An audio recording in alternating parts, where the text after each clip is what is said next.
నీ పరిశుద్ధ నామమున మహిమ కలుగును గాక. ఇప్పుడు మనం ఏదైతే చూస్తున్నామో అదే దీన్ని అబ్రహాం గేట్ అంటారు. పూర్వం అబ్రహాము సిరియా దేశం నుంచి దేవుడిచ్చిన వాగ్దానం చొప్పున వాగ్దాన దేశంలోనికి నడిపించబడుతూ ఈ గేట్ల గుండానే ప్రవేశించాడు. ఇక్కడే ట్యాక్స్ కట్టాడు. దాని నమూనా ఇక్కడ మనం చూసినట్లయితే ఇక్కడ దాని నమూనా నిర్మించడం జరిగింది. ఇదంతా ఒకటే రాయ.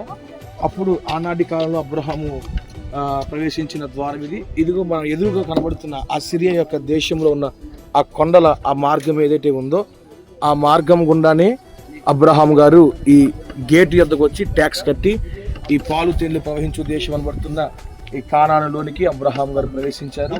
ఎంతగానో ఆశీర్వదించబడిన స్థలం. ఈ స్థలాన్ని సందర్శించిన దేవుడు కృపనిచ్చాడు. దేవుని మహిమ కలుగును.